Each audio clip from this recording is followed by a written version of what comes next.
बारिश का मौसम किसानों के लिए वरदान भी है तो खतरा भी है। अगर सॉइल प्रिपरेशन सही हुआ तो आपको बम्पर उत्पादन देखने को मिलता है।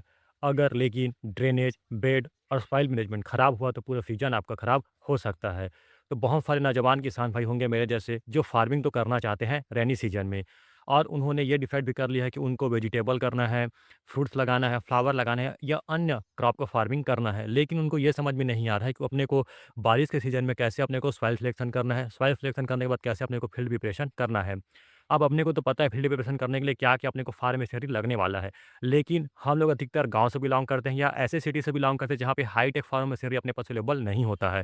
तो आज मैं आपको बताऊँगा कैसे अपने उचित रिसोर्सेज़ से आप अपने फील्ड का सिलेक्शन करके फील्ड प्रिपरेशन कैसे करा सकते हैं और इस बारिश के मौसम में अधिक से अधिक उत्पादन आप कैसे ले सकते हैं। तो नमस्कार साथियों, मेरा नाम है सोनू मिश्रा और आप देख रहे हैं कृषि संदर्भ। और आप चैनल पे नए होंगे तो चैनल को सब्सक्राइब करना मत भूलिएगा और इस वीडियो को लास्ट तक जरूर देखिएगा तो आप इजीली फील्ड सिलेक्शन करके फील्ड प्रिपरेशन आसानी से करवाकर अधिक से अधिक उत्पादन ले सकते हैं। तो चलिए हम आ गए हैं कैमरे के पीछे और मैं आपको बताता हूँ कि बारिश सीजन में कैसे आपको फील्ड का सिलेक्शन करके फील्ड प्रिपरेशन करवाना है। तो देखो हम लोग बेसिकली गांव से बिलोंग करते हैं, तो गांव के जो खेत होता है, फील्ड होता है, उसमें एक मेजर प्रॉब्लम होता है ये मेड़ का। तो ये मेड़ क्या से प्रॉब्लम करता है मैं अभी आपको बताऊँगा। अगर आपका एक ही जगह पर आपका अगर फील्ड है तो इस फील्ड अगर दोनों एक दूसरे से जुड़ा हुआ है तो आप इस मेड़ को ख़त्म करवा सकते हैं, यहाँ से निकलवा सकते हैं। लेकिन हम लोग का फील्ड वैसा नहीं था, तो अपना जो हर फील्ड में आपको मेड़ देखने को मिलेगा। तो इसका मेजर प्रॉब्लम कहाँ था मैं आपको आगे बताऊंगा। तो सबसे पहले आपको ऐसे फील्ड का चुनाव करना है जहाँ पे आपका बारिश के पानी, दूसरे खेत का पानी आपके फील्ड में नहीं आना चाहिए। जो आपका गड्ढे जैसा अगर ज़मीन हो उस फील्ड का चुनाव नहीं करना है, मतलब ईज़िली आपका पानी निकल जाए। अब आप बोलेंगे ठीक है हमारा फील्ड तो है जिसमें दूसरे फील्ड का पानी नहीं आता है, लेकिन हमारे फील्ड में बारिश के सीज़न में पानी जो है रुकता है, भरता है, तो उसके लिए मैं आपको सॉल्यूशन बताता हूँ। तो देखो हम लोग के भी फील्ड में क्या है कि इस वाला जो फील्ड है सामने आपको दिख रहा है ये, इसमें के फील्ड का पानी बारिश का अपने को इस फील्ड में आना है जहाँ पे हमने मेरीगोल्ड लगा के रखे हुए हैं। तो इसके लिए हमने क्या किया, एक साइड से अपने को ये चैनल निकाल दिया। ये जो साइड से जितना भी पानी है वो उधर से निकल कर उधर उस कोने से निकल जाएगा और जो इस फील्ड का पानी है वो उस एरिया से इधर सीधा होके निकल जाएगा। इतना अपने हो गए तो इस बारिश के सीजन में लिए हुए हैं। तो सबसे पहले आपका फील्ड चुनाव हो गया कि दूसरे फील्ड का पानी नहीं आना चाहिए। अगर आ भी रहा है तो एक साइड से निकलने का उसके लिए साधन होना चाहिए, रिसोर्सेज। अब आपका जो फील्ड है वो बारिश के सीजन में पानी भरता है, तो उसके लिए क्या करिए, जिधर भी आपका पानी निकलने का एक्सेस है उस फील्ड के अनुसार, उसके हिसाब से आप फील्ड को स्लोप करवा लीजिए। यानी हम लोग उधर को थोड़ा सा ऊंचा करवाए हुए हैं और इधर को हम लोग ढलान बनवाए हुए हैं। तो उसके लिए आपको डोजर बनवाना पड़ेगा।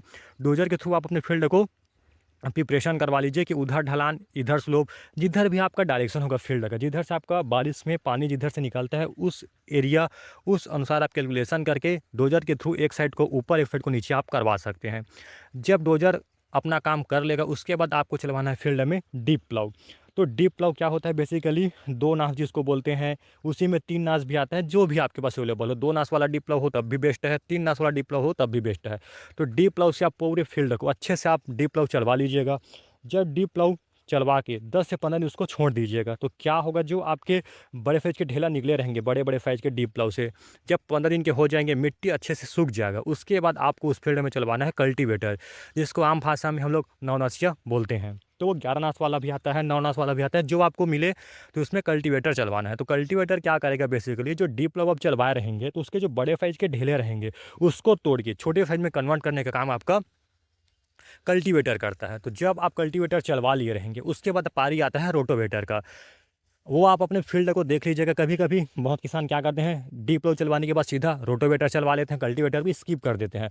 तो आप अपने जो सॉइल के कंडीशन है उसके हिसाब से आप करवा लीजिएगा। तो हम लोगों ने डीप प्लाउ भी चलवाया था, कल्टीवेटर भी चलवाया था।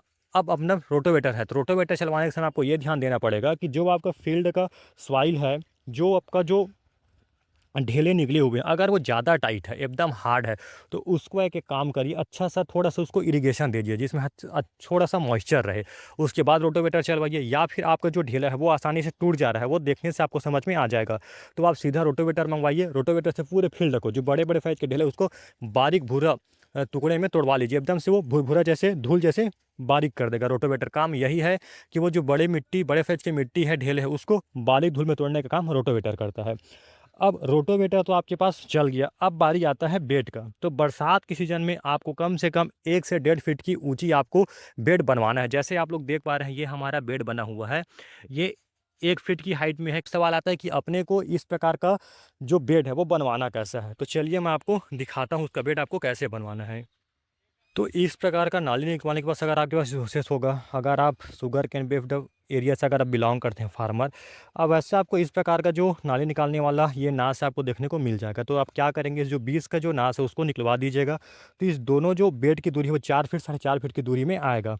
तो देखो अब आपको करना क्या है, इसमें इसके अपन पीछे आते हैं। तो पीछे में आपको 2 प्लेट दिखने को मिलेगा, एक इधर प्लेट और एक इधर प्लेट। तो ये आपका अंदर वाला प्लेट है ये दोनों, और ये आपका बाहर वाला प्लेट है। तो जो अंदर वाला प्लेट है उसको ये बॉर्डर पे इसके नट को लगवाइएगा। तो ये क्या करेगा, जब आप बेड निकलवाएंगे तो दोनों जो मादा है उसको प्रॉपर सीक्वेंस में मिट्टी को चढ़ाने का काम करेगा। तो ये आपका हो जाएगा। जब आप इसमें इस वाले ना से इस वाले नाली निकालने वाले मशीन से अगर आप बेड बनवाएंगे तो ध्यान रखिएगा, इसमें आपको सिंगल ही एक लाइन में क्रॉप लगाने को मिलेगा। तो मैं बोल रहा था, जब आप उस मशीन से नाली बेड बनवाएंगे, नाली निकलवाएंगे, तो आपको इस प्रकार का बेड देखने को मिलेगा, आप देख पा रहे हैं।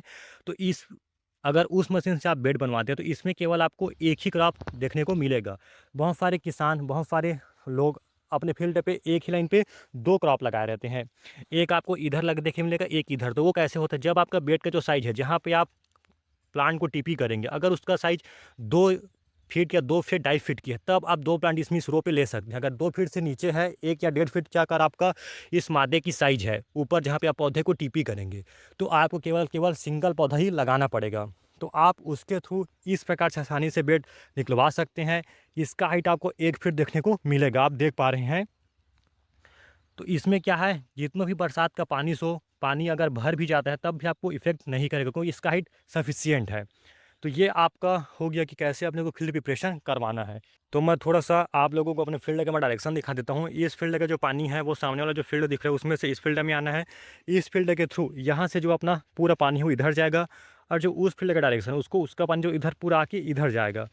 तो इस फील्ड का पानी केवल इसी फील्ड का आना है, इस फील्ड का पानी इस फील्ड में आना है, और उस फील्ड का इस फील्ड में आना है। तो तीनों फील्ड का हमने ऐसे चैनल बनाया हुआ है कि इस फील्ड का पानी तो इधर साइड से निकल जाना है, उस फील्ड का पानी उस जो बीच का नाली है वहाँ से निकल जाएगा, और उस फील्ड का पानी है वो उस कोने से आकर उस कोने से अपना निकल जाएगा।